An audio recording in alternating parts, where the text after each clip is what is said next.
Hello and welcome back to The Movies Made Us Do It. Me and Matt are back. How are you, Matt? I am pretty good, sir. Yourself? I'm very well. You were about to say you were watching something. Oh, I was What just have saying you been watching? I watched the Life After Flash as well, so Oh, it's a great documentary, isn't it?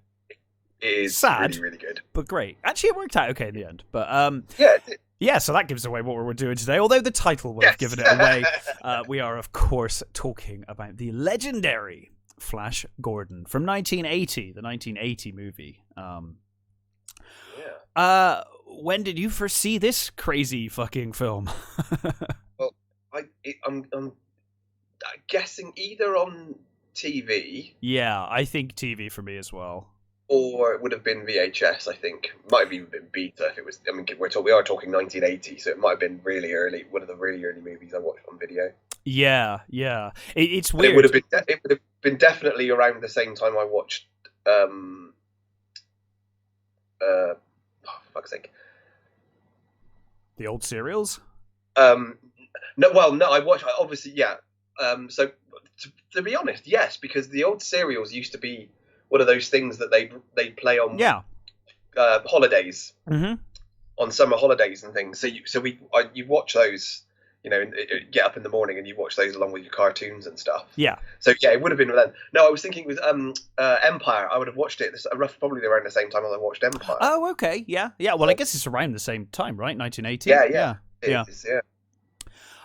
So I definitely saw this on TV the first time I saw it, and I have a very distinct memory. And to this day, because I think it's because when you see something as a kid and it kind of creeps you out, or it kind of like messes with your head a bit, it's just sticks with you. The creature in the log when they're doing that ritual. Yeah, I have vivid memories of thinking that was the most terrifyingly horrible thing to have to do. Because you don't know what's down there, and there's just something down there, and it's really deadly if it bites you. And it always stuck with me. And even rewatching it earlier, I was like, "Oh God, that's just a horrible thought." Like, it's still got the chill factor. It's just horrible. It's just horrible. But that really stuck with me. So I definitely saw it on TV first before I saw it anywhere else. I have a similar thing to that with Superman 3, where the woman gets where the woman gets computerized. Oh yeah. That's one of those sort of things where you're like, Jesus Christ, that's really horrible. Yeah. It's funny how like scenes in certain films, even films like this that aren't intended to be horrifying, really, they just have these, if they're well directed scenes, and it's a cool idea. It is like, that's actually kind of terrifying and horrible. Yeah. I love this movie so much. I do. I was rewatching it not 15 minutes ago, so yeah, we'll see how bad my memory really is, because I literally just stopped watching this film. So shall we get into it, because there's so much to talk about, but I guess we'll talk as we go.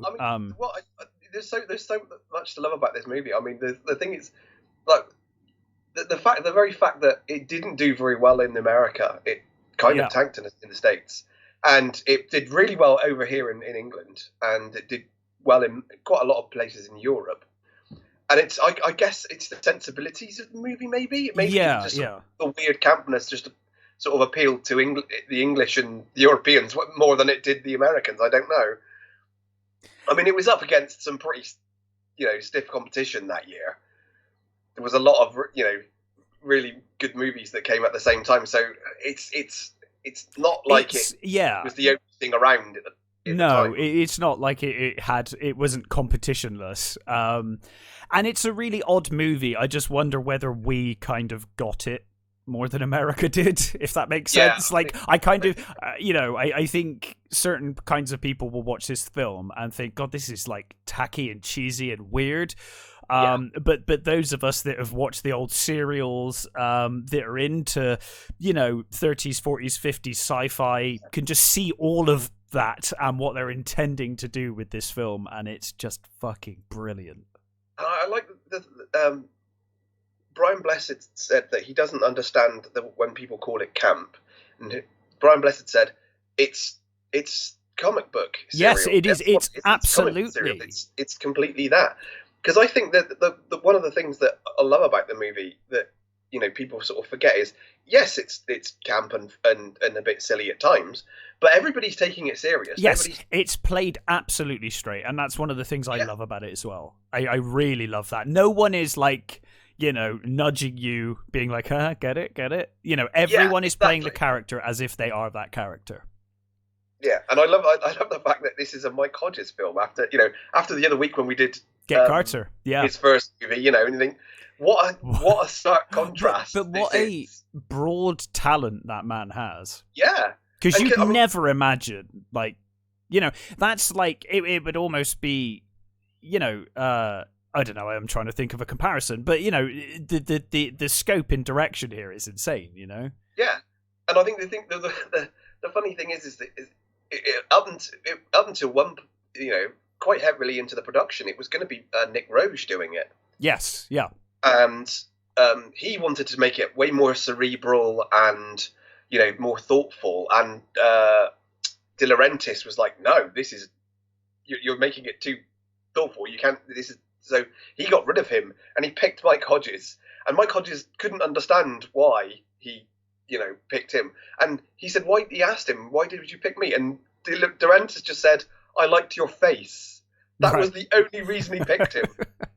And it just shows how crazy De Laurentiis was with his, he'd just get an idea and he'd go with it. Yeah, and God bless him, because this is, to sign off on this movie and to make this movie is brave. Yeah. Even in 1980, this is a brave choice. This is a brave way of... He didn't think it was... It's not what he was after. He wanted a big epic. Yeah. Which is why he did Dune afterwards, and that failed as well. So he was so sort of desperate to get out, because he loved the Flash comics when he was a kid. Yeah. And, just the idea that you pick a director because you like his face is just amazing. It's just like, fuck it, we're winging this one. Yeah. Yeah. And it worked, Hodges, Hodges himself said he didn't know what he was doing. Yeah. He didn't have a clue, but he, you can see, again, they let them sort of, he let the actors, do kind of, not exactly do what they want, but he let them, improvise and stuff. And I think you can see that. You can see that there was obviously sort of, a collaboration between people in this movie that just makes it work really well. Absolutely. Well, certainly for me, anyway. Oh yeah, for me too. So I guess let's get into it. And obviously we open with the kind of target on Earth, don't we? And and we see Ming discussing basically that he's going to destroy the Earth, but he's going to play with it for a bit. The whole thing. I love that his whole voice is like, I'm bored. Yeah. He sounds like a pensioned child. I love it, and I love the way Peter Wingard says it's a primitive planet called Earth. I love the way he says Earth, like with real disdain. Yeah, and I love that.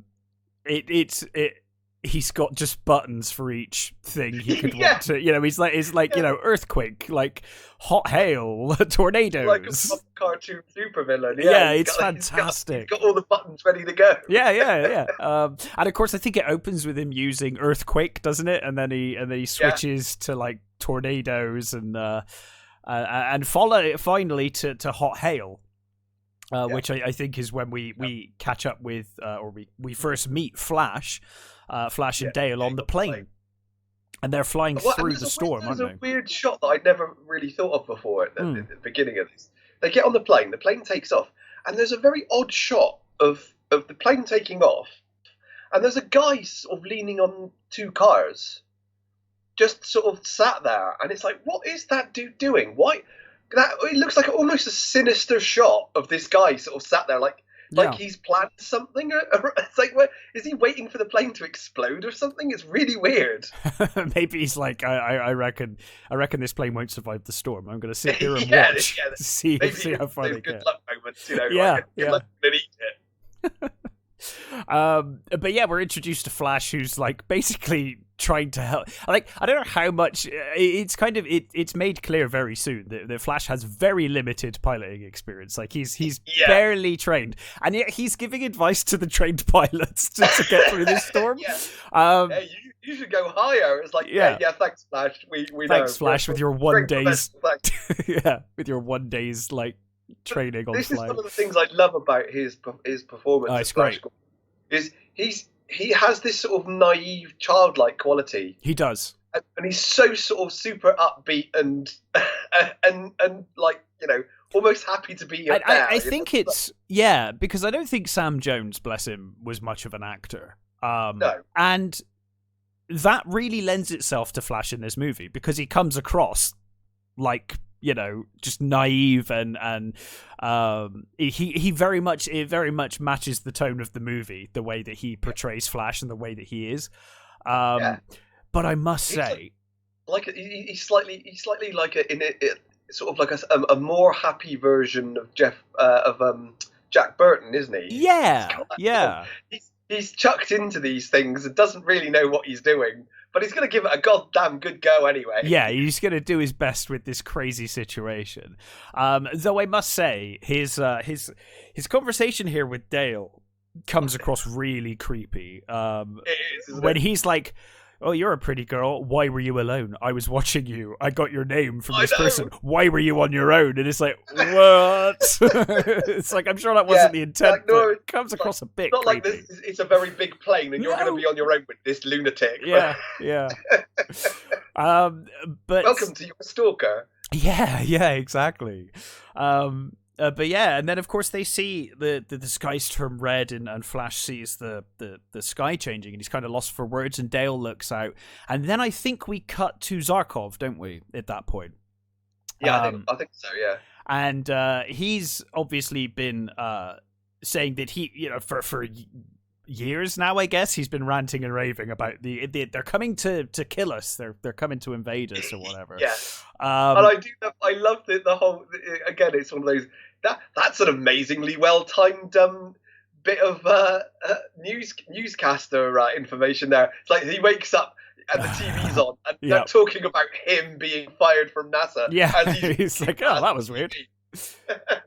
It was like the Zarkov channel. It's like, all we talk about is Zarkov. And I love the fact that we've got, again, our friend William Hootkins turns up again. Yeah. Who's playing Munson, who, like, you know, we've seen in this in poor Raiders fucking guy.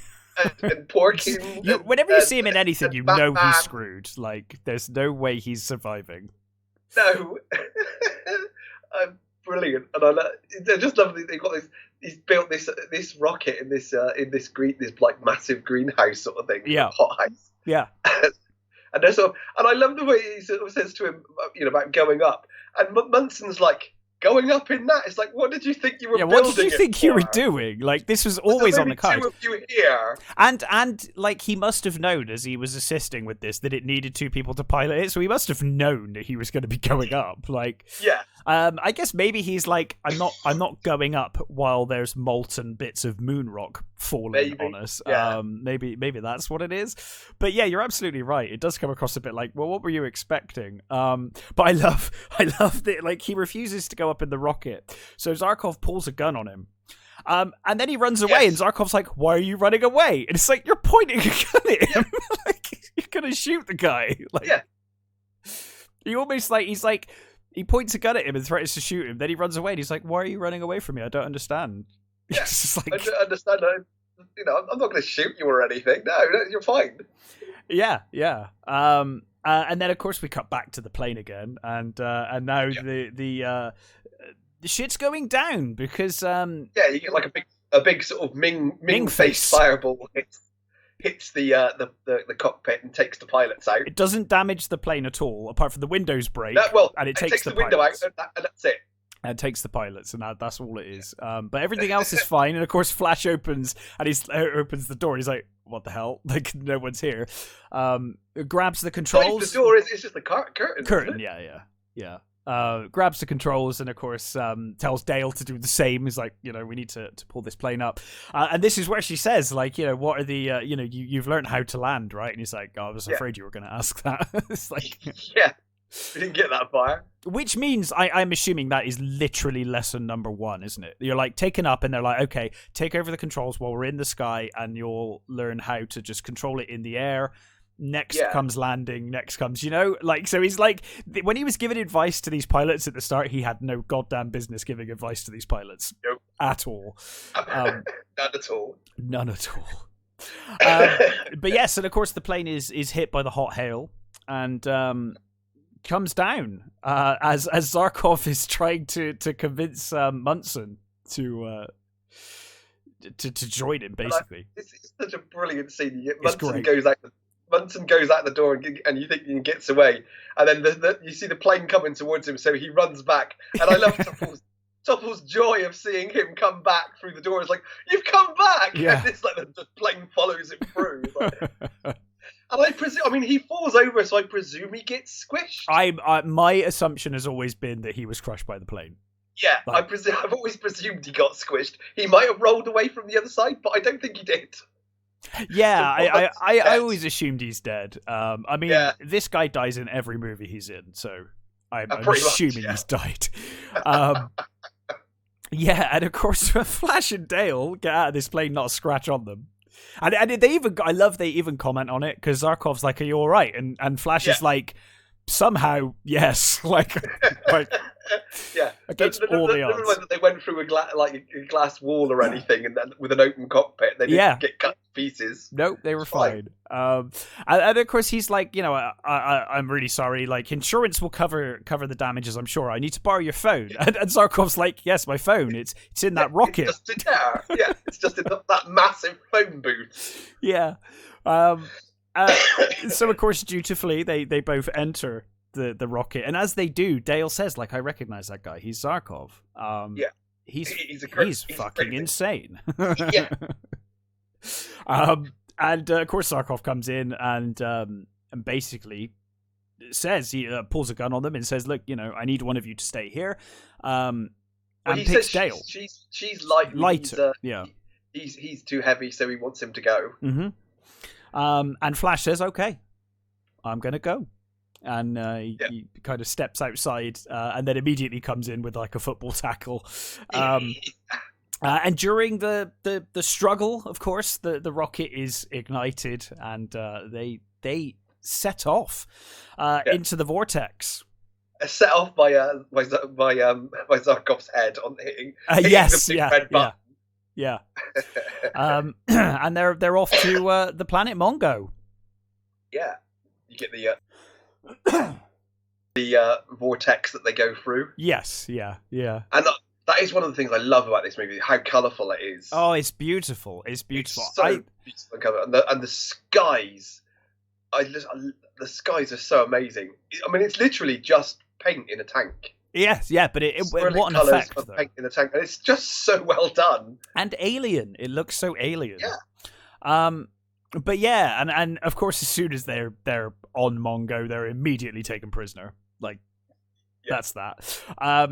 And the pig guys turn up with the the eyeball gun with the gauntlet attached to it. Yep. He puts his hand out and says, "Hey, I'm Flash from Earth," sort of thing, and they just gets chucked over by this gun, this energy gun. And I love this. They take them to the palace, the grand hall or whatever it is. Yeah.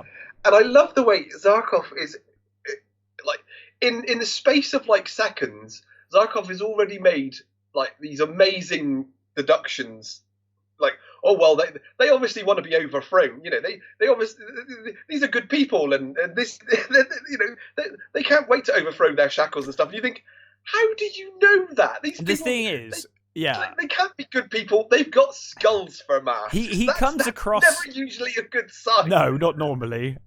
He comes across like he's absolutely insane, but somehow always right.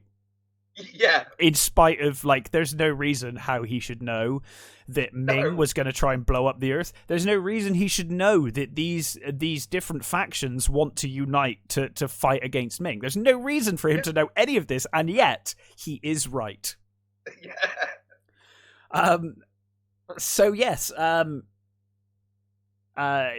they meet Ming, obviously. I love this as well. You've got that bit where they're coming up the corridor and the sort of the floating droid thing. Oh yes, the little recording device thing, monitoring device. It's all floating. And I love the way that he's just talking about the gun in his pocket, and you think, really? Yeah. It's like he's even being quiet. Yeah. No. He just it's like, hey, got this gun. Yeah, don't worry. I've got a gun in my pocket. It's like, okay, well, that's going then, isn't that's it? disappearing, and yeah, the device immediately zaps the gun out of his pocket. So we finally meet Ming, who just, wonderfully played by Max von Sydow. Yeah. Absolutely love his performance as Ming. It's so brilliant. It is. I think that's almost all of the performances are great. Yeah. But Sydow, I think somebody said that they've never seen someone enjoy playing a role so much. Oh God, he looked like he was loving that role. Yeah. I mean, and why wouldn't you? Oh yeah, absolutely. You're playing the Emperor of the Galaxy, for God's sake. You know what? Well, and he's the right age to have really been enjoying Flash. Yeah, because he's another one that read the comics, along with Brian Blessed and that. So they read, they knew what they were dealing with. Yeah. And amazingly, I have Brian Blessed's autobiography, and he says in that he has all his life he wanted to play Zarkov. Yeah, that's all he ever. Sultan. That's the role he's always wanted to play. Yeah. Like his whole fucking life. He wanted to play when he was a kid and they watched the serials and read the comics. He says that he used to like knacker his knees jumping around like a Hawkman as a child. And it's just so amazing when you hear that. It's like this, I feel like every celebrity on the planet now kind of lies and says, I've always wanted to be, I don't know, Iron Man or Hawkeye or something. And you're like, yeah, did you really though? But with him, it's true. He genuinely is all he ever wanted to do. And it's amazing to think that, this kid one day actually got to play the role that he always wanted to play. And it's so cool. And he's so good in it. So goddamn good in it. It's absolutely amazing. And I love, again, with the casting thing, I love the fact that Topol got the part. It was either going to be him or Warren Oates. And I love Warren Oates, but I can't imagine him playing Zarkov. No. It would be a lot more intense. It would. There's something about Topol that just really works, though. Yeah, and they tossed the coin. Really? Yeah, they tossed the coin, and and that's how he got the part. Amazing. Wow, De Laurentiis really did like to do things completely his own way, like in any way he could possibly think of. So I just love that. Ming asks to be introduced to he's like, who are you? And I love that Flash just basically like tells him like he's like for the New York Jets and I'm like quarterback and like this is my number and stuff, as if this alien from like another planet is going to be like, I think we get the introduction to all the different factions first. We do. We do get the introduction to the other factions as well. And again, that's what I love. I can't remember the name of the guy who did all the different work. Creatures and stuff, but he got full control, and more control I think than the director would like, because I think he just sort of randomly did stuff that was like, I love it though, but it's amazing. There's so things, and I know like Ming and Cletus, their costumes were so heavy that they had to be like propped up, or they could only stand up for so many minutes before they got like knackered. Because the costumes are so amazing. They're incredible, and all of the creatures are incredible. My favorite one is this really inconsequential creature. When we'll get to it later, but when they're in the swamp prison in the cage, and there's that little lizard thing. I love that little dude. The lizard men. I've never understood the design for the lizard men. They're just cool though. It's just like this little random faces thing inside their mouth. I know. I love it. It's so weird. I can't explain why I love it so much, but it always makes me smile when I see him. I'm just like, oh, that's so cool. It's the weirdest thing. But yeah, we are. It's literally like every faction has a different mode of dress. Yeah, and, everything. It's like they look like different cultures. They're completely different, completely alien to each other.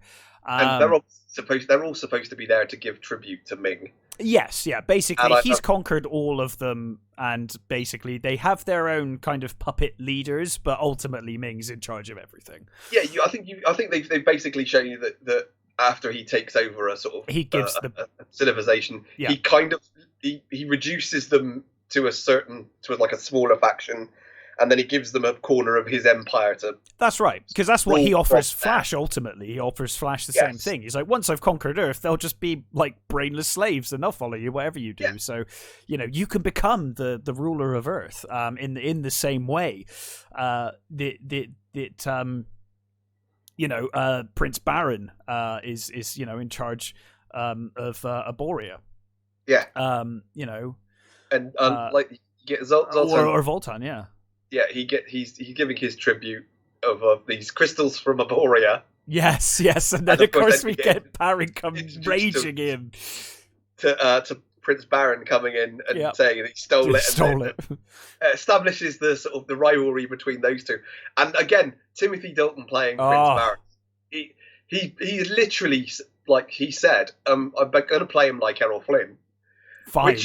Which I love, because he basically plays Errol Flynn in Rocket. Yes, the Rocket Man. Yeah, sorry, Rocketeer. Rocketeer. Yes. It's like he's basically playing almost the same sort of character in Rocketeer. And he's tremendous in that too.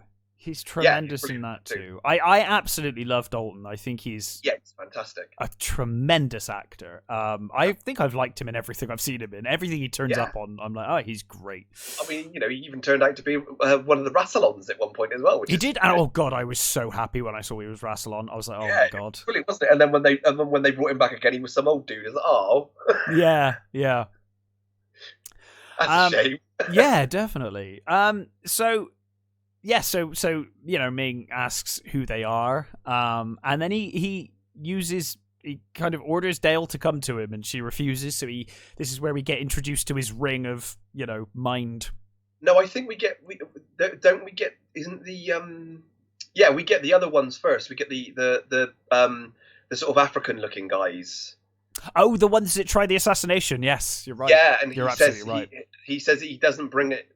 He hasn't got a tribute other than his loyalty. He's like, death to Ming, which is probably not the kind of thing you should shout if you're trying an assassination. You can really see it coming. You didn't have to telegraph that one, dude. It's like, everybody knows what he's going to do. Yeah. And he basically uses the ring to make him just sort of freeze him. Yeah, and then he stabs him with his own sword. Yeah. And then Flash says, "This Ming's a psycho." the recorded things. The little droid repeats what he said. But it doesn't even repeat it, does it? Doesn't it? Like literally takes his recording and just plays it in front of everyone really loudly. It's like, awkward. And of course he asks who that is, and that's where we get he gets introduced to Flash, and Dale. And of course Zarkov. And of course Dale refuses to walk at him, so he uses his ring on her. Yep. And basically like makes her do like a sexy dance thing. And she's obviously I get the impression that it's not really supposed to do that, because he's surprised, isn't he, by the sort of like these sort of curvaceous moves, and she's and I love that Cletus says he says to Cletus, have you ever seen a reaction like that? And he says no, and he says she even scares your daughter, and you look over to Aura, and she's like, "What the fuck is going on with this woman?" Yeah. And of course, I think this is the whole reason that Ming decides he wants to marry her. It's because of this. He's like, okay, why the hell not? I mean, you've never seen anything like that before. Yeah, absolutely. And again, that's another thing about this movie as well. There is a lot of like sex in this movie. Yes, there was a lot of very sexy things in this movie, and just that, and the costume designs. Yeah. I mean, Aura herself is just one bag of hormones. Yeah, like wandering around, and she's basically in a different outfit every time you see her. Yeah, I don't think she's wearing the same outfit in any given scene, is she? I don't think she is. I think she's got a different outfit every time you see her. Yeah, which is brilliant. Played by Ornella Muti. Yeah, which I don't think I've ever seen her in anything else. No, I don't recall seeing her in anything else. I was looking at her today and thinking like I don't recognize her from anything. Yeah, I've gone through her list of movies, and I don't think I've seen any of them. Mm. She was even in a movie with John Candy, which I've not seen. So. Oh, okay. But yeah. But I love that Flash like basically tries to resist Ming. After Dale's like, what just happened? I don't understand. And you know, he tries to fight off the bodyguards, and doesn't he say something along the lines of, "Yeah, it was pretty sensational." Yeah, I know. Yeah, he's like, yeah, it was pretty sensational. It's like, okay. He's like, I don't know, but it was pretty sensational. But then he tries to fight off Ming and his bodyguards, and I love that. He's crap at fighting off the bodyguards until Zarkov chucks him like this ball-shaped egg thing. And then he's like, oh yeah, football. I remember football. And then suddenly he's like amazing at fighting because he's got the ball. He's like, oh yeah, I remember how to do football. It's fine. And apparently that was another one of those improvisation things. It's great. It's absolutely great. Which is a tribute to Sam Jones. He said he saw that they had these egg things, and he said, "Well, it kind of looks like a football thing. Why don't I just do that?" Well, and because he is a football player, right? So it's fine. It makes sense. He's supposed to. Yeah, he's supposed to be for the Jets, isn't he? Yeah. And I love that in the original, he was a polo player. Yes. Yeah. Which it's like, okay, I'm glad they kind of updated that one. Yeah, polo's not one of those things that's aged. You know, it's not really the same anymore, is it? Basically, polo puts you as one sort of type of person, and that's it, isn't it? You're not going to get... Yes. You're going to be exceptionally posh if you're a polo player these days, you know, on a film these days. Yeah, yeah. Again, it's brilliantly funny, and it is silly, but it's so well done. And like the little things, like, you know, Zoltan knocking one out. I love his little cheeky face every time he does it as well. Yeah, tripping them up when no one's looking, and literally he's like such glee on his face. Every time he does it, he's sort of like, "Not me, not looking." It is just that look of absolute glee on his face as he's doing it. It's so funny. So funny. And it's funny because later on he's like, oh, you know, like, Ming's onto me, he knows that like I'm against him. It's like, well, obviously you were there like literally knocking out his fucking people. Do you really think like no one noticed you doing that? Yeah. But anyway, Flash is overpowered and is basically told, you know, you're going to be put to death, lethal gas. And Zarkov is going to be reconditioned, isn't he? Yeah, he's gonna take him for reconditioning, and he's gonna marry Dale. And marry Dale, yeah. Luckily, Ming's daughter, Princess Aura, basically manipulates the chief surgeon, doesn't she, into helping her save Flash. And again, this is another thing about this movie as well. The music is amazing. So good. It was all done by Queen, wasn't it? I think. I'm never remember. Because I think even the incidentals, a lot of the incidental stuff. No, the incidental was done by another guy. Another guy who like exhausted him. Really? Originally it was. I'm forgetting names. So originally it was going to be done by this guy. He did like 2 minutes of music and then didn't bother finishing it. So it was given to this other guy, and he basically had 10 days to complete the score. And I don't think they used all of his music anyway. But he was working with Queen, and so he did a lot of the incidental music. Okay. With Queen doing the big bigger bits, yeah. And like when they're killing Flash, they put him in the chamber. You know, they get the live broadcasts, as it were, of him doing public execution. Yeah. The tune is just a simple sort of like little guitar riff. It's great. But it's really sort of sad. It's like, this is like, it's really sort of full of emotion. It's like, oh, well, I mean, you know, they're obviously not going to bloody kill him because it's like not even halfway through the movie yet. No, you do sort of get that, you know. Well, it's beautifully done. Yeah, I mean, say what you want about Ming, though. He's killed Flash. But he does give him one hell of a coffin with a personalized Flash logo on it. It's a Flash Gordon of Earth. It's a massive big stone and everything, and his own fucking chamber. Yeah. So his own chamber. It's like literally the Flash Gordon logo that he puts on it as well. It's like, you know, he killed him, but he does definitely have respect for the man, clearly. But of course, yes. So the chief surgeon brings Flash back around after he's been put out. And then she helps him escape, basically. And on the way out, they see Zarkov being brainwashed. You get set up, though, don't you? You get Aura, the whole Aura thing when when they're taking taking Flash to the chamber. Yeah. And the Doctor's following them, and Ming turns to her and says, "Oh, did you enjoy your trip to whatever it was, Moon, with the Doctor and stuff?" And he's like, they, in that sort of thing, they establish two things: one, that Aura likes to get around a bit, and two, that Cletus is obsessed with her. Yeah. Because she says, "Oh, he makes stuff up about me all the time." It's like, yeah, does he? Yeah. I don't think he needs to, does he? No. So they on the way out during their escape, they see Zarkov, and Flash obviously wants to help, but she tells him, there's nothing you can do, and don't worry about it. I think she says they're just conditioning him for the planet. I think it is just, they're just for the climate and stuff, him, aren't they? Yeah. It's like, okay. Yeah, sure. That. Yeah. But of course, we discover that in reality, he's actually being he's having his mind emptied, isn't he? And he's gonna be one of their agents. Yes, yeah, they're gonna empty his brain, and there's some disturbing imagery in this. We see, like, it goes back through time in his life. But did he kill that woman in a swimming pool? I'm not quite sure what happened there.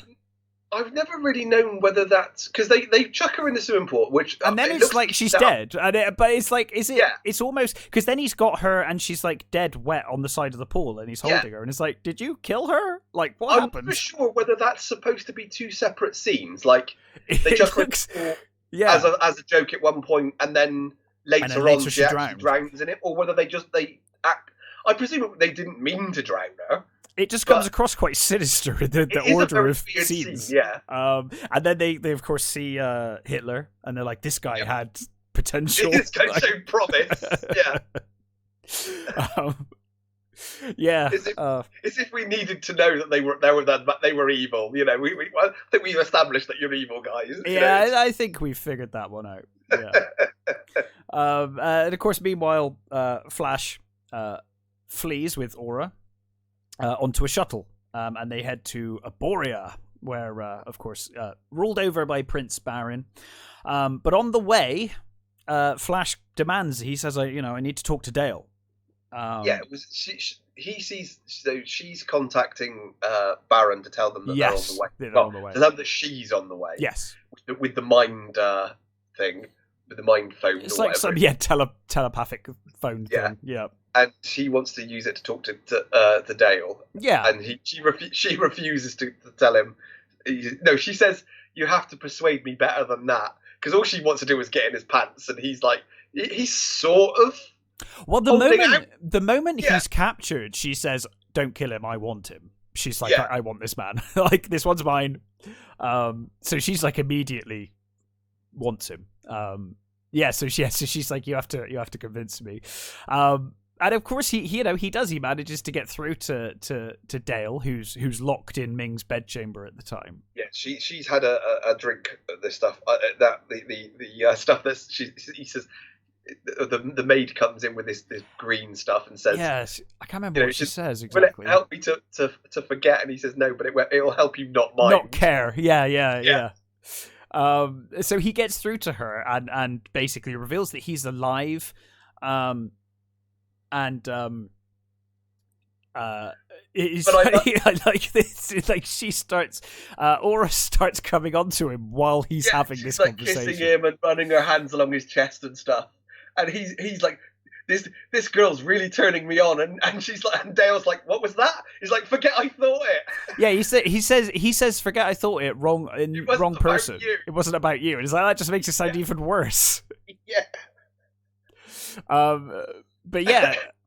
I mean, Aura is amazingly sexy. I mean, sure. She was definitely one of my crushes as a kid. Yeah. So again, Dale escapes. She gets out. She does, but doesn't she get out by basically giving the drink to another girl and then knowingly leaving her there, knowing that she's probably going to be assaulted now? Yeah. Okay. Yeah. Okay, Dale. either way, assaulted or probably killed for being or in the killed. wrong Yeah, place. either way, this girl is not going to meet a good fucking fate. No. This poor innocent girl that she's just met, but never mind. I guess she had to get out. So she escapes, and of course, she meets with Zarkov, doesn't she? And she tells him they send Zarkov. activate Zarkov. You get that during the interrogate the deletion scene. Again, we see the how well these people listen to the orders, and Clytus says. Is it to Carla? He says to her, "Don't program him above level 3, is it, or something?" Something like that. And as soon as he's out of the room, she says to the guy and says, "Program him to level 6." Yeah. It's like, fucking hell, love, Jesus. And I love it when they're talking. When they say when they question him, and there's like, who do you serve, sort of thing, and he's like, Hail Ming, and you see he does that thing with his eyes, and you're like, okay, well, it hasn't fucking taken with him then, has it? No. So they send him out to sort of go and capture her. Yeah. And so off he goes. And of course she tells him that Gordon's alive, which then obviously tells Cletus that Gordon's alive. Yeah. And they both escape. As he basically, I can't remember what Zarkov says. He says something like, I thought about, what did he think about? He thought about something. He says the Shakespeare. He says that's right. He couldn't take those things away from me. I thought like Shakespeare and the songs of the Beatles, and all these other sort of amazing things that they couldn't take those things away from me. He said they armored me. Yeah. They made proof that I couldn't. They couldn't just take this from me, and I do love that. It's brilliant. It's great, yeah, it's great. And they're escaping on like a rocket cycle, aren't they? Yes, but they don't get very far because they are captured by Prince Voltan's men. Straight into the bunch of Hawkmen. Yeah, and of course they take them to Sky City. Meanwhile, Aura and Flash arrive at Aboria, the forest moon, and the prince is not fucking happy. There are certain bits I love about the designs for the planets and things. You get most of them are just like floating rocks and things, and Aboria is almost like a half sort of hollowed out rock, isn't it? Yeah. It's got these looks trees. like a planet that's been blown up. Yeah, and it's you've got all the trees and stuff, and then the Hawkman city. That is one of those things that has always made me go, oh, that's a shame. Oh, I love it. I love it because it really looked a bit too much like it was made of cardboard. But that's what I like about it, if I'm honest. It looks, especially with the fireworks coming at the bottom. Yeah. It looks exactly like something out of a low-budget 50s sci-fi, which I think is kind of the intent, I'm assuming. I don't know. Yeah, well, that's it. They kept that's one of the things I love about this movie is that they keep the original as close to the original designs as they can. Yeah, absolutely. The rockets look like 30s rockets, 30s and 40s rockets. Yeah, and I love that. I especially love Ming's forces, that ship they've got towards the end. That thing is incredible. Yeah. I love that design. And I've always loved War Rocket Ajax. I wanted a model a while ago now. I don't know whether you can get a cheaper one, but I was like, I want one of those. I looked up and it was like 300 quid. It's like, I'll pass, thanks. Yeah. So yes, the prince is not happy to see Flash, but Aura basically has, Baron around her finger. She makes him promise not to kill him. Yeah, and he's just like he's just like, I don't trust you. You're Ming's daughter. You're a real piece of work. But I love you, and I'm kind of stuck. And, okay, so we kind of like he agrees not to kill Flash. But obviously he has a plan for they have a plan. So and we also were introduced to the rite of passage. Yes, for the Arborians, the great big sort of tree stump with the weird scorpion thing in it. Yes, yeah. And the amazing and Peter Duncan, who I'm not sure when he was when I can't remember how much younger you are than me, but do you remember Peter Duncan as a Blue Peter presenter? No. Yeah, he was a Blue Peter Duncan, the kiddie that puts his hand in the thing. He was a Blue Peter presenter. Fantastic. So yeah, I might if I saw him on Blue Peter, I might be like, oh yeah, I do vaguely remember, but yeah, not sure. But yeah, that's Tremendous. And of course, then they're kept in the. He's taken to the kind of swamp prison. Where he's kind of kept, and we get that cage. It's just lowered. It's just a cage that's in the swamp. Yeah. And he's with a man and a lizard man, and we see that he does. He cares. He's trying to help the Hawkman stay afloat, and still he's virtuous. And then we see Richard O'Brien and Baron. And they're discussing Aura and Flash. Yeah, and he's like, I can't kill Flash. I promised I wouldn't. And he's like, maybe we can get him to kill himself. You never know.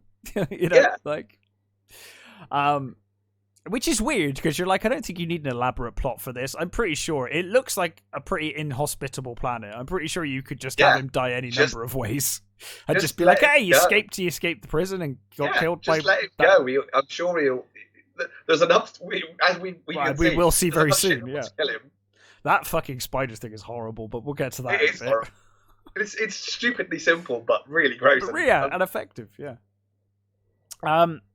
But yeah, so he kind of imprisons himself, doesn't he? He pretends that he's a prisoner, some sort of traitor, and he comes down and he says he's stolen the key so they can escape. Yeah. So he tells the Hawk. It's weird because he tells the Hawkman to stay there, and it's like the Hawkman's the one who's struggling to not drown. Maybe you should get him out. Like maybe he's the one that should go. I imagine he really was struggling to drown because apparently those wings were like solid and pretty heavy. Yeah, I mean, I'd like to think he was propped up somehow, but you'd hope so, wouldn't you? But yeah. So he takes Flash up to the stump in the tree. Where of course it's turned out, he's promise of weapons, isn't it? There's promise of weapons, and he gets up there. He's like, "Where are the weapons?" He's like, "Fill one," and he kind of puts the knife to his back. And then Baron appears with his troops, and is basically like, "This is a holy area. You can't be in here. So if you're in here, you have to go through the ceremony." And this is the scene we were talking about earlier on. You have to put your hand into there's numerous holes in this tree stump. Yep. And there's a creature inside. A very nasty, angry creature. And I love the priest or whatever he is. He puts a stick in there, rattles it up before they do it as well. It's like, let's make sure it's awake, shall we? Yeah. So he says, right, basically Russian roulette. So Flash does it. And the Baron's like visibly pissed off, and he's like, no, okay, fine. And Baron does his turn. They start off taking turns, and it quickly becomes, no, you do it again. Yeah, because like Baron's like, I'm gonna get bitten if I do this again. Like, this is not a good idea. So he says, no, you have another turn, and Flash is like, is this really part of the rules? And it's like, obviously it's not. But Baron's like, I've changed the rules. The rules have changed. So Flash puts his hand in carefully. And gets bitten, or does he? Yeah. He obviously kind of falls to the ground in pain, and Baron's kind of stood triumphantly over him. But I love that Flash can't just attack him; he has to say, "Tricked you, Baron." It's like, I tricked you. Again, it's exactly like we were saying. It's exactly like those old comics. It is, but that's what I love about it. It is exactly the comics come to life. They announced what they were doing when they. When they said sort of thing. So it is exactly doing what they did. Absolutely. It absolutely And I do love that the whole idea is that you get stung by this thing, and it's basically drives you completely insane with pain. And then he's like, how long will it take? Hours or days. That's like such a big period of time of difference. I guess it depends how healthy you are, I suppose. Yeah, I guess so. Or how resilient you were. But yeah, so Flash escapes, and Baron is furious. He's like, "This guy is mine. Like, I'm going after him myself." Flash escapes to the ground, beneath the trees, and instantly falls into like quick mud kind of stuff. Drags himself out, and then he's caught by this horrible spider thing. It's horrendous spider. Pulling him, I love the noise it makes as well. It's sort of like yeah. And apparently when the actual when they built the guy who built the set, it was like pink. All the trees were pink. Yeah, and they sort of turned up and they were like, we can't have a fucking pink forest. Are you crazy? It's like there's a lot of color in this film, but that is pushing it. Yeah. So they changed it to greens just to make it less garish, I suppose. Mm-hmm. And it's clear that Baron is so annoyed at this point at being shown up like this that he's like, no, Spider, you're not killing Flash. I am killing Flash. He shoots the Spider with his little crossbow laser. Yeah. And then basically says, you're next, Flash. I'm going to kill you. But then, of course, he's intercepted by some Hawkmen. Yeah. They shoot the gun out of his hand, don't they? Zoltan wants a word with you, Baron. Yeah. Yeah. So I think we then go back to Mingo City, don't we? With Cletus telling Ming that Flash is alive, and basically Ming's like, you have the authority to go and find who's responsible for this. Like someone did this. Find out who. And he says no matter where it leads. Yeah, which is kind of like, I think Ming already knows. He's kind of know already who this is, but fine. And I do have that little thing of every now and again you'll see Cletus take out a little handkerchief and sniff it, and it's obviously Aura's handkerchief. Yeah. He's clearly a complete perv. This guy. Absolutely.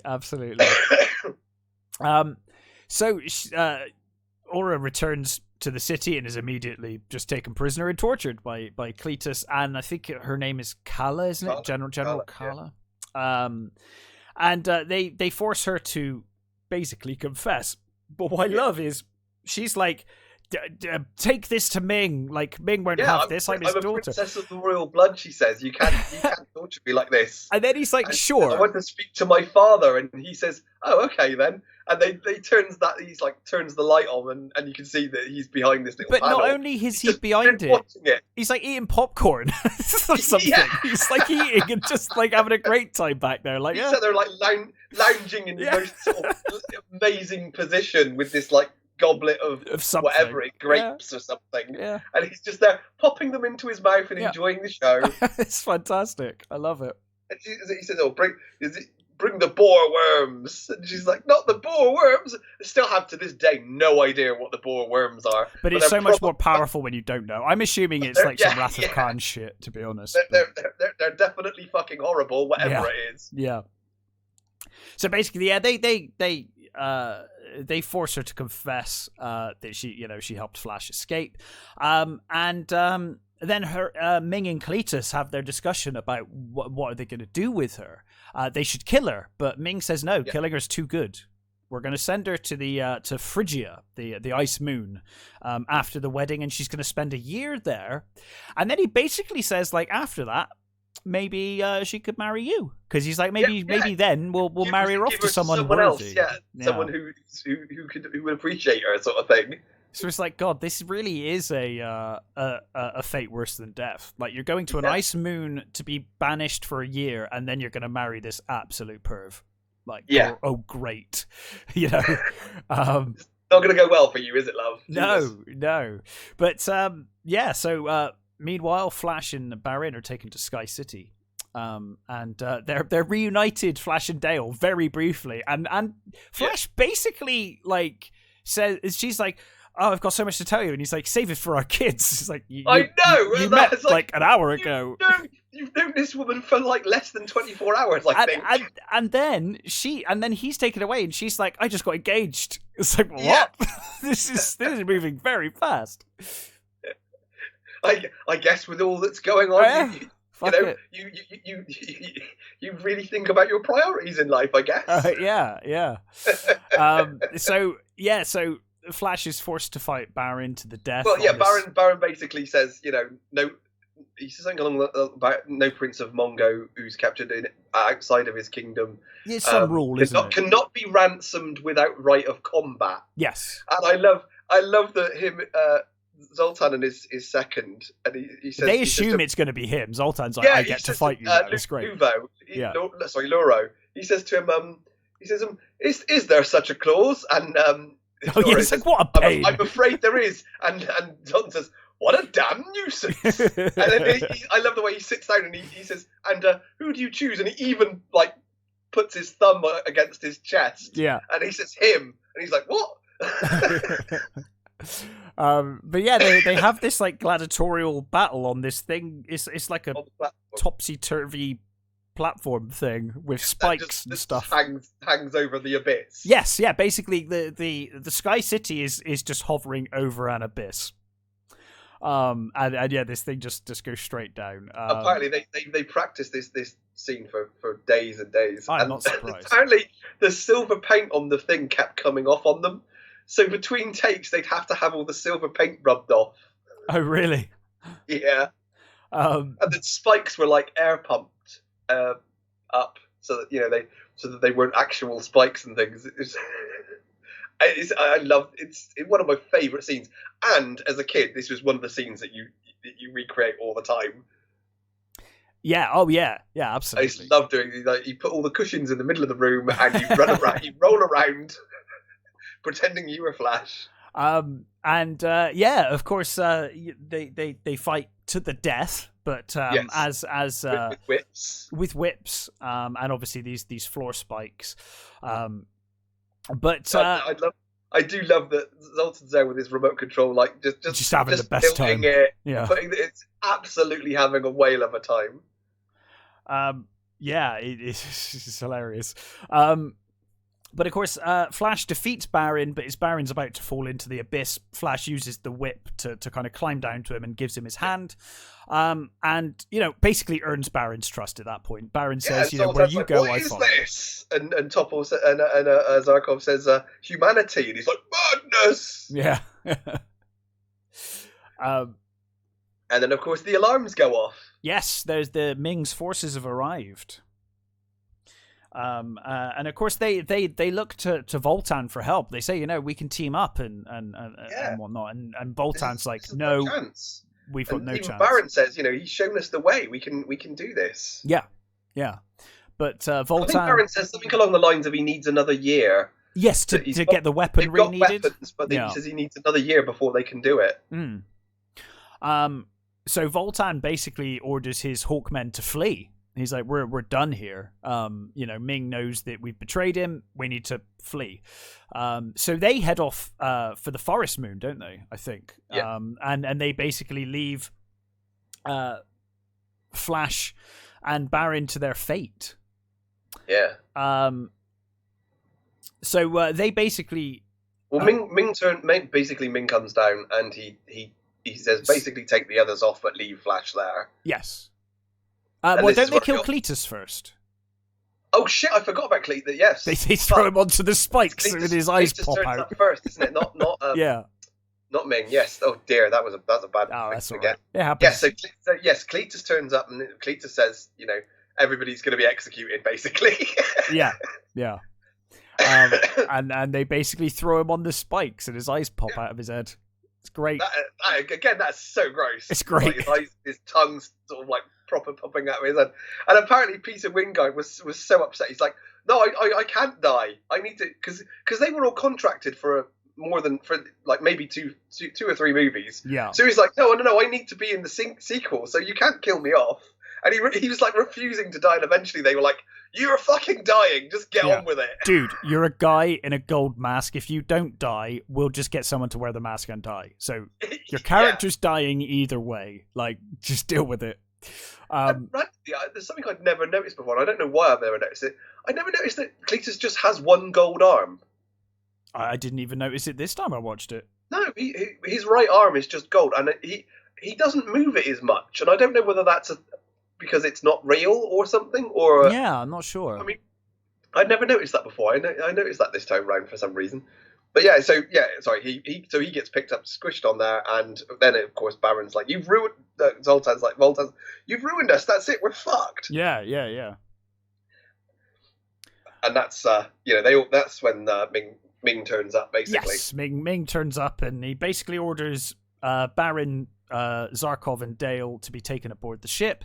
But Ming basically talks to Flash, and he's like, "I'm impressed with you, to be honest. Like, I'm really impressed. And if you want, after I've ruined the Earth and destroyed most of the population, you could rule over these whatever's left." And I like how he explains that every few hundred years or whatever it is, he goes along the systems, he tests the planets to see, whether they're how bad, how advanced they are, and basically if they're advanced enough, he basically smashes them. And he's like, it's at that point that Flash realizes that, oh, so you mean the fact that us three coming here was what ruined the Earth? And he's like, yeah, pretty much. Basically Zarkov doing what he did. Yeah, if they'd have not rocketed up, he would have just flattened a bit of the Earth for a bit and then left them alone. Yeah, exactly. He got bored with it, basically. Yeah. So of course Flash refuses, and Ming's like, okay, stay here and get blown up. That's fine by me. So he gets on the ship and basically just destroys it from his ship. But in the meantime, of course, Flash gets onto one of the rocket cycles. He basically falls down the hole. Falls down the hole. Yeah. Conveniently finds a little chamber with a rocket cycle in it. Yeah, but that again, that's very comic book. That is one of those things where you go, why is that there? How do you even get down there to get to that? Yeah, and why do flying Hawkmen even need these things? Like, why do they even exist? But it's very comic booky, so it's fine. Flash escapes, but obviously to Dale and Zarkov and the onlookers, he's dead again. Yeah, again. But of course, we cut to the forest moon where Zoltan is feeling quite depressed and he's getting some shit from his generals who are like, probably shouldn't have sided with him. And he does say, well, if I could do it again, maybe I'd do it differently, but it's too late now. I love the way Lore says to him, the person that got rid of Cletus shouldn't have been treated like that. Yeah, absolutely. And he says, if I could do it again, maybe I would, but it's too late. But of course, as he says that, he gets a radio message from Flash, who obviously has decided, I need to keep going on at Voltan and convince him to join the fight. Again, it's that like childlike enthusiasm and optimism. Yeah, he's like, it failed before, but I'm definitely going to do it this time. It's going to work this time. Give it the old college try. And Voltan basically thanks him, doesn't he? He says thank you for giving an old bird a second chance. Yeah. And of course they agree. So it's the I can't remember if they find out about the wedding yet. I don't think they do yet, do they? Yeah, I think they did. No, do they find out now? They find out in a bit, don't they? Once they've taken the ship. They find out later on. But we go to Dale and she's being. It's like she's having her nail. What I thought was quite funny is that they're sort of that she's being pampered by all these women servants or slaves, and Aura gets thrown in with her, and they have a sort of a little tussle. And she's like, could tears come from my eyes? And she says that, and I love the fact that Dell's like, yeah, I don't trust you either. It's like, I know you're telling. She's like, I'm telling the truth. I'm being, I'm going to be exiled and all that sort of stuff. And she's like, yeah, I know you're telling the truth, but I really don't trust you. It's like, yeah, that's a good idea. I love it when they have that little scrap and all the people just watching are just really happy. Yeah. They're like, this is awesome. Yeah, completely enjoying the Discord. And I love the fact that they come in and says, oh, she's got to get ready for her wedding and, all that sort of stuff. And you think, what were they doing before then when they were painting her?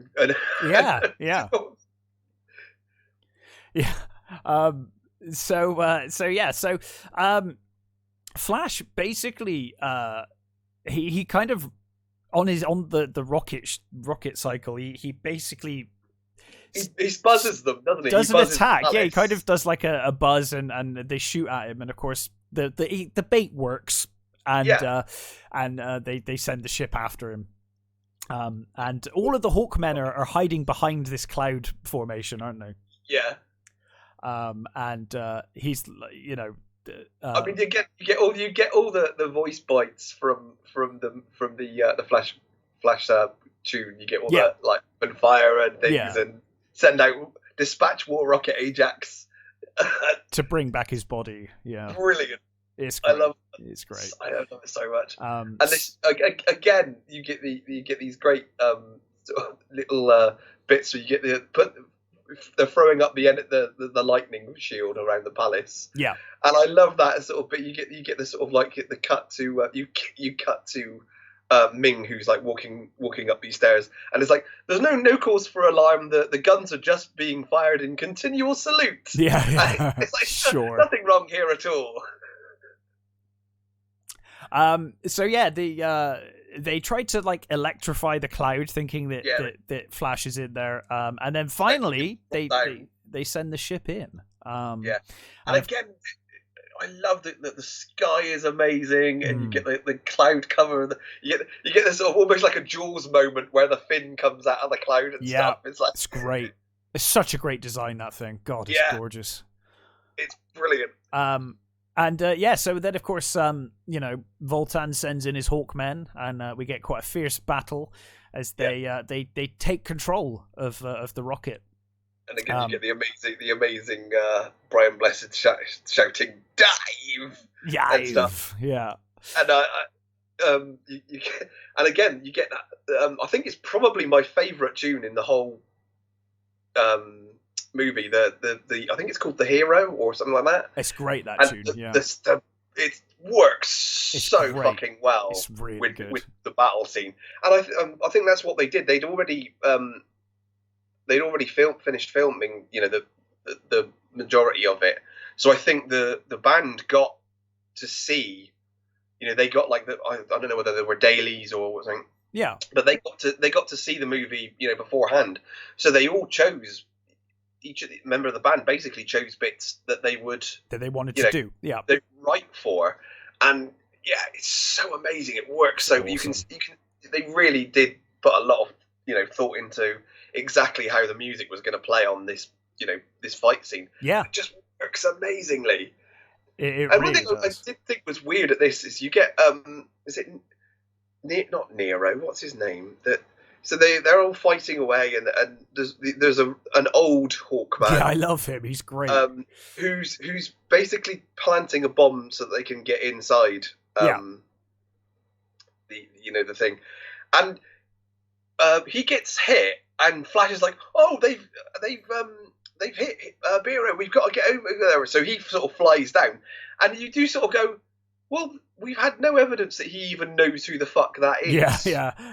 Like, I don't know whether they've I guess the idea is that a bit of time is there was kind of I guess maybe the wedding took a bit of prep, and they had a day or so to get to know each other. I don't know, being nice. So they basically take control of the rocket, and they're planning their attack, aren't they? When they intercept the transmission, and the transmission is literally wedding music.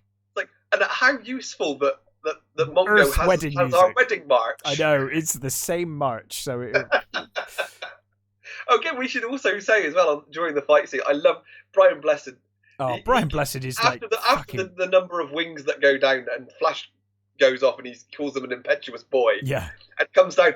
I just love the fact that there's all these fire going on and not one thing comes anywhere near him. Nope. And he's just mashing these dudes with this fucking He's just having the time of his life, Brian Blessed.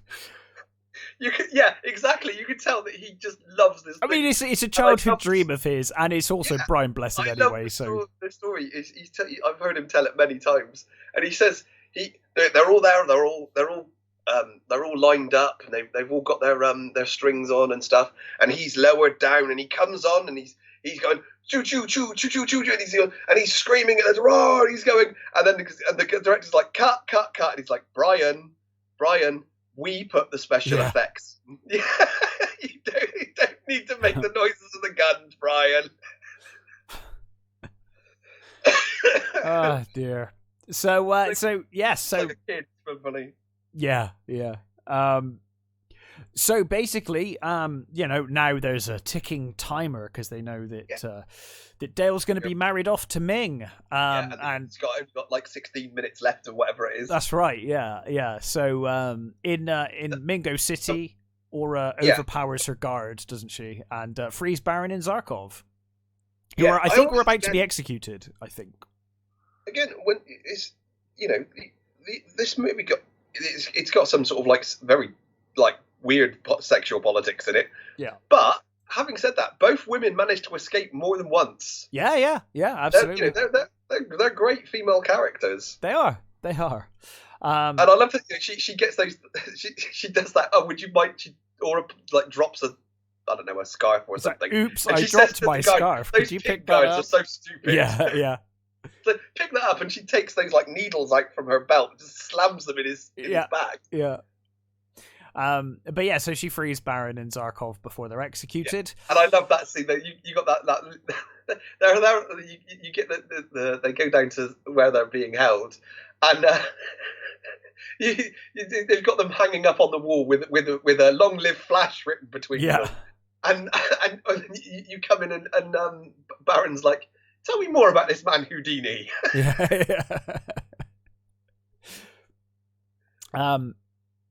So Flash and the Hawkmen start their attack. The idea is basically they've got the War Rocket Ajax and they're going to basically ram it into the lightning field to blow the lightning field, so that they can Hawkmen can get in. Yes, and make their attack. And as the wedding begins, the defenses activate and they start shooting at the rocket. And Voltan's like, oh, we need to get the fuck out of this thing. You're not gonna survive this, Flash. And Flash is like, no, the ship's too damaged. Like, I need to pilot it. Someone needs to pilot this thing. And Zoltan's just like, you're fucking mental, but I love you. You're great. He's just like, you're a mental. You're mental, man, but good fun. And he wishes him well, and he says, "Oh, it's been," and Flash is like, "Yes, it has." And he heads off. Something along those lines of "Tell Dell it would have been swell" or something along those lines. Something like that, yeah. So he's gonna sacrifice himself to hit the lightning shield. And again, you get the so you go down to Baron and Zarkov, and they're sort of running around the corners, and they say, "Oh, we've got to turn off the lightning field," and Baron's like, "No, it's too far down." He's like 5 miles down or something, isn't it? Yeah, and then he goes anyway. Yeah. And I love it's one of my favourite lines that whenever it was on TV, it almost always gets cut off, and it's that you've got General Carla with all those guys with the masks on the things, and he comes in and I love that his line is "Freeze, you bloody bastards." And you can tell that he is fucking loving this. He's having a great time. In his element. I think everyone making this movie just clearly was having the time of their fucking life. I think that's true. It's great. And I love he says to Baron, "Oh, give me one of those imagers," and he grabs it and the images and he tears it off this poor bloke. Yeah, and they all die. Oh yeah, he like rips his eyes out and stuff. It's like, oh god, like ow, that's not really unpleasant. Yeah, it's pretty nasty. You get that he's obviously Carla goes to kill him again, and Baron kills him. Yeah, and she melts on the stairs, which I love. I love that. Again, it's like just shows how alien these people are. Yeah. So then the lightning field comes down, and just as the kind of ceremony's coming to an end, the ship comes flying through into the palace and impales me. I get that when they're doing the marriage thing, and the priest says to him, Do you like intend to keep her forever and ever? And he looks at her and goes, or until you get bored of her. But yeah, Ming gets impaled by the rocket nose, and again, Flash being Flash, he offers to spare his life. He's like, if you just don't attack the Earth, then fine. But of course, Ming refuses to submit. So Flash readies his sword. He gets off of the rocket. He gets off of the rocket nose, and then he tries to use the power ring, but it doesn't quite work as is starting to falter as he's dying. I guess that his power is draining. Yeah, I presume that he's getting as he's lost lack of blood. I'm guessing. He's getting weaker. Yeah. And finally, he aims the ring at himself, basically, and is vaporized. And the countdown obviously reaches 0 and Earth doesn't get destroyed. So happy days. So that little robot thing, I guess, is it? You've saved your Earth. Long live Flash. Yeah, and you just get that great yell and freeze frame on the jump. Yeah. Which I think again was his idea. It was another one of those moments where, you know, because apparently the director didn't know how to end the movie. Yeah. So they ended it with that and the bit where they come out. And I've heard it described as like a pantomime at the end. I love it. They all come out and take a bow almost. Pretty much. Thing, you know? I mean, it does establishes that Aura does choose to marry Baron. You know, little things like that. But yeah, it's great. I love it. I love the ending. Dale and Zarkov and Flash all say that they're going to stay on Mongo. Because I think the vortex gets severed, doesn't it, after Ming dies? So they're kind of stuck there anyway for now. Yes. Yeah. But Zarkov's gonna, you know, find a way to get back to Earth someday. And then of course the iconic ending. We see the ring, and it comes up with the end, and then the question mark appears, and we get the laughter. And that's Flash. Peter Wingard says that that's actually Cletus's hand. Yes, I had heard that, but it's weird because they did definitely kill off Cletus. Now, whether it was meant to be Cletus or they were just like, well, we just need a hand that's used, that'll do. You know, we need a glove. I always, until I heard that, I'd always just presumed it was Ming's hand. Yeah, because he turns the ring on himself, so I assumed it was part of a plan to kind of get out of this situation. Not actually dead. It was like a teleporter or something. He's not there. He's some sort of transfer to a new body or something. Yeah, like that. Absolutely. Which I suppose we don't really know what Cletus is, so it could be that was just one of Cletus's bodies. Absolutely, and they could have continued with it. And I absolutely love this movie, Flash Gordon. Yep.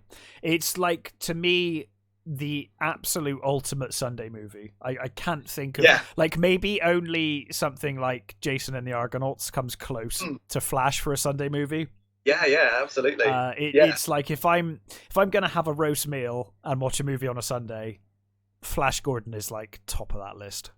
Yeah, I'm down with that. That works for me. It's completely that. And like I said, you know, people say it's camp, and it's like, yes, it is. That's the intention, though. It's not. They say it like it's unintentional, but it's like, no, they definitely intended This movie is very intended. Everything in this movie is intended. Yeah, and it's not. People say it's silly, and it's some of it is silly, but it's not. You know, it's not jokey or taking the piss. It's completely serious. Yeah, absolutely. What it's trying to do. It's, you know, it's a really great sci-fi movie. It's so much fun. You know, it's so bright and so amazing. And I guess, maybe with Star Wars and stuff, and people, certainly the American audience didn't maybe want that. They didn't. Yeah. They liked Star Wars, the sort of slightly grittier, dirtier sort of sci-fi, and the brightness and the I don't know, maybe the optimism just wasn't what they wanted or something. I don't know.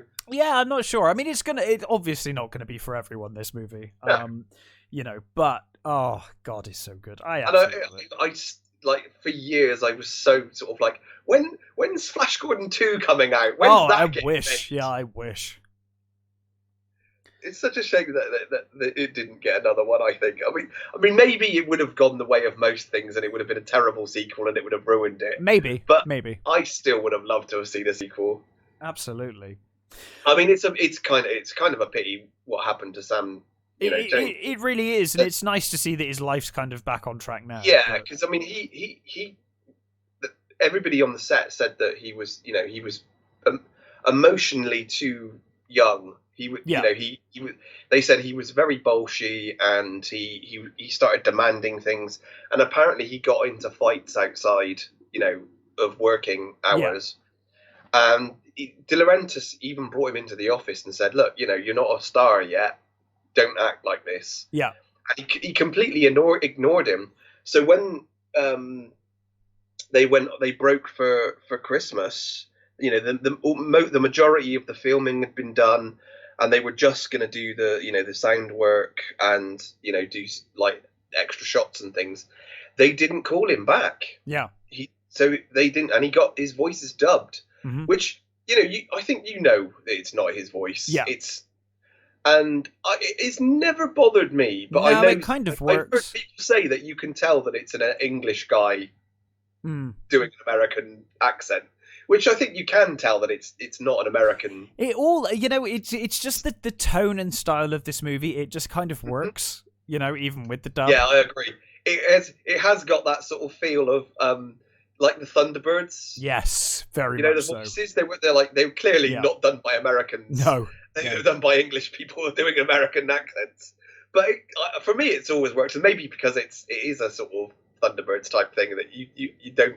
It doesn't jar in my ear, I guess. No. Like it probably would, to American audiences. Yeah. But yeah, I mean, he obviously that was a very bad time for him, and yes. Yeah, it's good to see him. He found his feet in the end. I mean, he became a bodyguard. It's like he did, yeah.